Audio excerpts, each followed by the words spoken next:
हाँ, hello students. आप लोग एक्सरसाइज 3.2 के प्रॉब्लम्स कर रहे हैं, क्वेश्चन एक्सरसाइज कर रहे हैं। ये क्वेश्चन पिछले वीडियो में हो चुका है, क्वेश्चन नंबर 3 और 7 का फर्स्ट पार्ट। ठीक है, तो अब आप ये क्वेश्चन हो चुके हैं। अब आप नेक्स्ट क्वेश्चन देखेंगे, क्वेश्चन नंबर 13। क्वेश्चन नंबर 13 क्या है? 13 क्या कहता है? If F X is equal to this so that F X F Y is equal to F X plus Y, ये शो करना है। तो स्टूडेंट आप जानते हो कि अगर ये वैल्यू ऑफ फंक्शन एक्स के लिए यहाँ सब एक्स आता है, ठीक है, तो अकॉर्डिंग टू क्वेश्चन, इसीलिए हमने यहाँ लिखा है अकॉर्डिंग टू क्वेश्चन। तो वाई फंक्शन के लिए क्या आएगा? यहाँ सब वाई आ जाएगा, ठीक है, बाकी और कोई चेंजिंग नहीं। एक्स के लिए ये तो वाई के लिए। और आगे बढ़िए, तो आपको दिखाना क्या है? यहाँ पर दिखाना है कि F X into F Y is equal to F X plus Y. तो इसको दिखाने के लिए करना क्या है आपको? जैसा कि लेफ्ट हैंड साइड में दिया है F X into F Y, यहाँ दिया है ना F X into F Y, तो ये एफ एक्स को ले लिया, एफ एक्स मतलब ये, और ये एफ वाई को ले लिया, ठीक है, दोनों का मल्टीप्लाई कर दिया। मैट्रिक्स मल्टीप्लिकेशन आप जानते हो कि रो और कॉलम, पहले रो का पहले कॉलम के एलिमेंट्स के साथ होता है। तो यहाँ देख सकते हो कॉस एक्स का कॉस वाई के साथ हुआ, फिर प्लस लगा करके माइनस इंटू प्लस माइनस हो जाएगा, साइन एक्स साइन वाई के साथ हो जाएगा, ठीक है। तो क्योंकि यहाँ पर माइनस है इसीलिए ये रिजल्ट आ जाएगा माइनस, वैसे नहीं माइनस होता तो प्लस होता।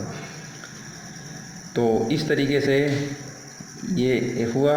फिर पहले रो का दूसरे कॉलम के साथ करेंगे। यहाँ भी आप देख सकते हैं कि ये कॉस एक्स का माइनस साइन वाई के साथ, फिर साइन एक्स का कॉस वाई के साथ, तीसरा जीरो है।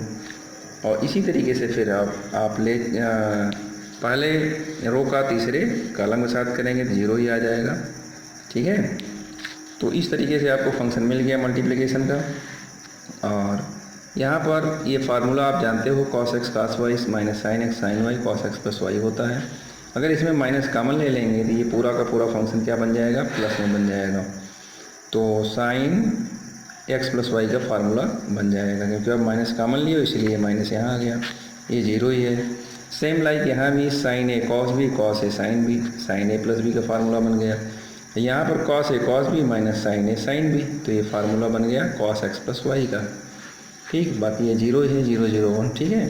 तो इस तरीके से आपको ये क्वेश्चन मिल गया कॉस एक्स प्लस वाई। अब ज़रा ध्यान दीजिएगा क्वेश्चन पर। अगर ये फंक्शन जो है एक्स के लिए ये होता है, वाई के लिए, इस वाई के लिए एफ वाई होता है, तो इस एक्स प्लस वाई के लिए क्या होगा? एफ एक्स प्लस वाई होगा। यही इसकी प्रूविंग है। राइट हैंड साइड आपको मिल गया। राइट हैंड साइड आपको प्रूव करना था F X F Y equal to F X plus Y, ठीक है। तो ये आपको प्रूफ कर लिया आपने। और अब चलते हैं नेक्स्ट क्वेश्चन की तरफ। क्वेश्चन नंबर है 18 में कोई मैट्रिक्स ए दिया गया है 0 minus tan alpha by two tan alpha by two 0, ये दिया गया क्वेश्चन। आई क्या है? आइडेंटिटी मैट्रिक्स है, आप जानते हो आइडेंटिटी मैट्रिक्स I1 I2 लिखना जानते हो। जैसे आप इसको बार बार बता चुका हूँ, इसका बार बार यूज भी हो रहा है। 1 0 0 1 ये मैट्रिक्स है, I2 है, I3 होता तो I3 लिख देते, ठीक है। तो आपको शो क्या करना है कि I plus A is equal to I minus A is equal to into A matrix, ठीक है। तो बहुत ही सावधानी पूर्वक आप इसको देखिए, करना कुछ नहीं है, बस I प्लस ए मतलब ये I हो गया, ये प्लस ए हो गया, ठीक है। ये I माइनस ए है, ठीक है, ध्यान रहे, ये I प्लस ए है, इसका तो ये रिजल्ट ये है, लेकिन I माइनस ए का ये पूरा वैल्यू आप इसको सब्ट्रैक्ट करके देख सकते हो। 1 माइनस 0 करोगे 1 आएगा, 0 माइनस करोगे देखो प्लस आ जाएगा, माने इसको डायरेक्ट सब्ट्रैक्ट करके रिजल्ट रखा गया, ठीक है। I माइनस ए का डायरेक्ट वैल्यू देखिए, यहाँ 0 माइनस करेंगे देखो माइनस आ गया, 1 माइनस 0 करें देखिए 1 आ गया, ठीक है। ये I माइनस ए का पूरा वैल्यू है, इसमें कोई भी डाउट नहीं होना चाहिए, ये वैल्यू I माइनस ए का है। फिर ये क्या है? पूरा का पूरा वही ए है, ठीक है। कॉस नहीं, ये I माइनस ए, इसके बाद एक मैट्रिक्स और दिया गया है cos alpha minus sine alpha और कॉस अल्फ़ा, ये दिया गया है। अब इसका इसमें मल्टीप्लाई करेंगे तो ये रिजल्ट आएगा। मल्टीप्लाई आप जान ही गए हो, कि इस रो का इस कॉलम से, इस रो का इस कॉलम से, इस तरीके से आएगा, इस रो का इस कॉलम से और फिर इस रो का इस कॉलम से करेंगे तो ये आ जाएगा, ठीक है। और बाकी ये ऐड करेंगे तो 1 + 0 1 ही आएगा, 0 प्लस करेंगे तो यही मतलब सेम ही आ जाएगा, बस केवल यहाँ आएगा 0, 0 + 1 1 आ जाएगा, ठीक है। तो इस तरीके से आपको ये यहाँ तक क्वेश्चन हुआ। अब इसके आगे बढ़ते हैं। यहाँ आ गए, इधर देखिए क्वेश्चन को कंटिन्यू किया, राइट हैंड साइड ले लिया। राइट हैंड साइड का मतलब ये जो आया है ना राइट हैंड साइड, ये देखो हमने लिख दिया यहाँ लेफ्ट हैंड साइड, ये क्या लिख दिया राइट हैंड साइड। इसी राइट हैंड साइड को यहाँ नेक्स्ट पेज पर ले रहा हूँ। तो राइट हैंड साइड ले करके अब यहाँ भी ये क्वेश्चन क्योंकि थोड़ा बड़ा दिख रहा है तो हमने क्या किया, सॉल्विंग A11। अब आपको पता होना चाहिए ये A11 है, ये 1 2 है, ये 2 है और ये 2 2 है, ठीक है। मैट्रिक्स का रूल तो आप जान ही रहे हैं। तो A11 को सॉल्व करिए, सॉल्विंग A11 एंड टेक क्या, टेक tan α/2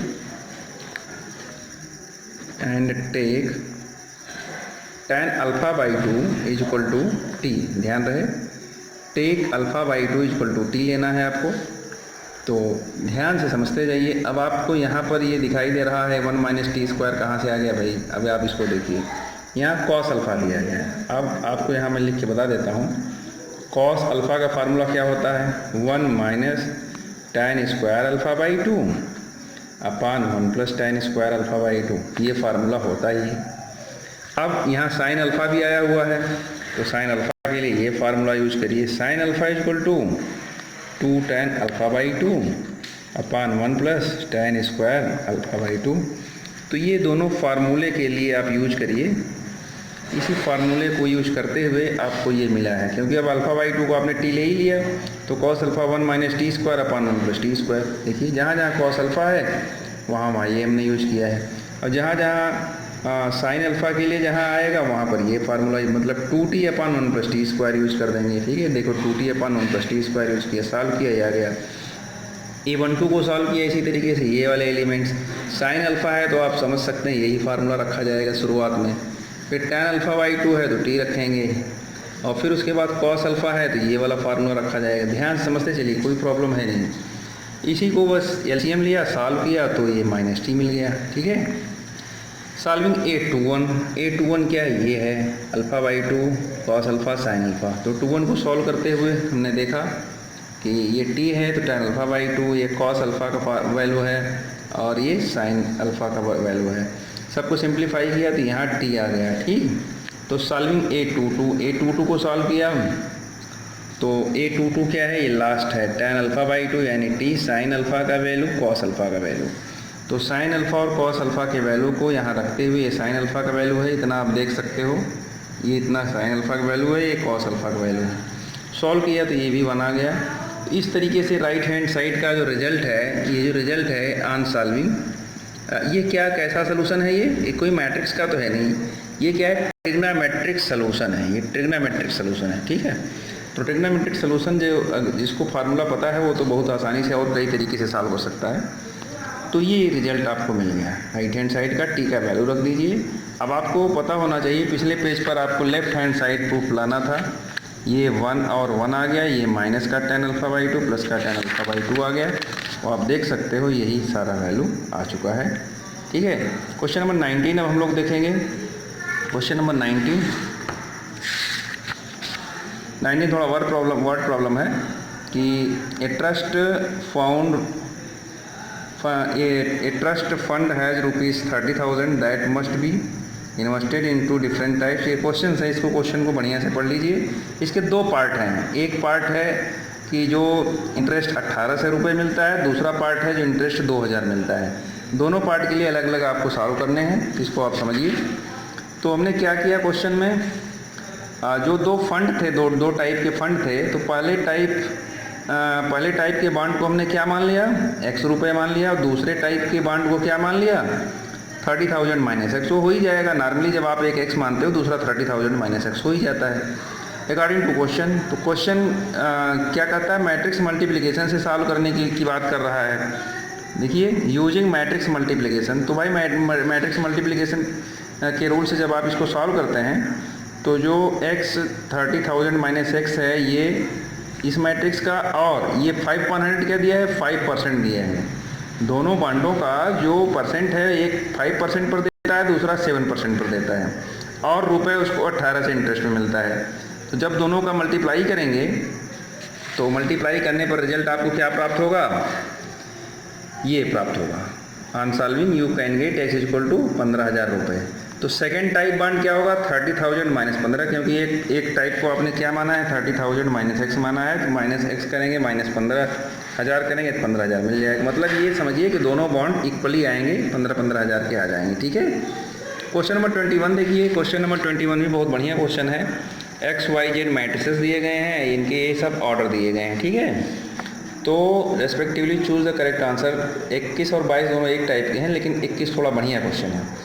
तो इसमें एन के पी क्या है, रेस्ट्रिक्शंस हैं, और ये मैट्रिसेस के वैल्यूज़ हैं। इसी के रिलेशन, इसी का जो दिया गया है रिलेशन, जो इसमें दिया गया है P Y plus W Y, उसी के यूज से आपको ये रिस्ट्रिक्शन में एक जो रिलेशन है वो फाइंड आउट करना है।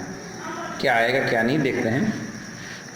तो जो मैट्रिक्स के ऑर्डर दिए गए थे वो हमने ऐसे ऐसे लिख लिए, आसानी आपको देखने में आसानी होगी, समझने में आसानी होगी। ठीक है। ये निकालना है आपको। तो पी वाई, पी एक मैट्रिक्स है तो मैट्रिक्स का ऑर्डर लिखा, वाई लिखा, प्लस डब्ल्यू वाई लिख दिया। दोनों भाई ऐसे लिखे, मल्टीप्लिकेशन तो है ही नहीं, ये पी और वाई का है, डब्ल्यू और वाई का है। तो अब इसमें क्या किया हमने, अब हम मैट्रिक्स रूल से जानते हैं कि पहले मैट्रिक्स का कॉलम और दूसरे मैट्रिक्स का रो सेम होना चाहिए, तभी मैट्रिक्स मल्टीप्लिकेशन संभव होता है। यहाँ हमने सेम भी लिख दिया है। इसी तरीके से यहाँ आप देख सकते हो, पहले का कॉलम दूसरे का रो सेम होना चाहिए, तभी मैट्रिक्स मल्टीप्लिकेशन संभव होता है। ठीक है। तो इसके अकॉर्डिंग मैट्रिक्स मल्टीप्लिकेशन की जो कंडीशन होती है उस हिसाब से देखा जाए तो भाई k इक्वल टू 3 होगा। क्या होगा, k इक्वल टू 3। भाई ये तो सेम होना चाहिए ना, सेम होगा तभी तो मल्टीप्लाई संभव है। ठीक है। और तब k इक्वल टू 3 आ गया। अब कंडीशन ऑफ एडिशन, एडिशन की कंडीशन क्या होती है, एडिशन हो चाहे सब्ट्रैक्शन हो, उनके ऑर्डर सेम होने चाहिए। इसका मतलब इसका ऑर्डर क्या फाइंड आउट होगा, p बाई के होगा। ध्यान से समझिए, पहले का रो दूसरे का कॉलम मिलता है तो p बाई के, तो इसका पहले का जो रो इसका ऑर्डर फाइंड आउट होगा, और दूसरे के ऑर्डर n बाई के उसका जो फाइंड आउट होगा, वो दोनों सेम होंगे तभी एडिशन संभव हो, तभी ये चीज़ सही हो पाएगी। ये जो प्लस लगा हुआ है, ये प्लस तभी हो पाएगा जब ये दोनों ऑर्डर सेम होंगे। अब सेम अगर होंगे तो उस हिसाब से आप देख लीजिए, k तो k के सेम ही है, तो p भी तो n के तो सेम होगा। तो p इक्वल टू n, रो के सेम होता है, k कॉलम के सेम होता है, तभी एडिशन सब्ट्रैक्शन हो पाता है। ठीक है। इस तरीके से रिलेशन आपको मिल गया, p इक्वल टू n। तो ऑप्शन कौन सा करेक्ट है, ए ऑप्शन करेक्ट हो गया। ठीक है। सिमिलरली इसी तरीके से आप अब बहुत ही आसानी से इसको कर सकते हैं, ये तो और आसान है। हाँ, यूज इसका करते रहिएगा। ठीक है। तो अब हम आगे आपको transpose of matrices next video में बताएंगे। यहाँ तक आप लोग तैयार रखिए।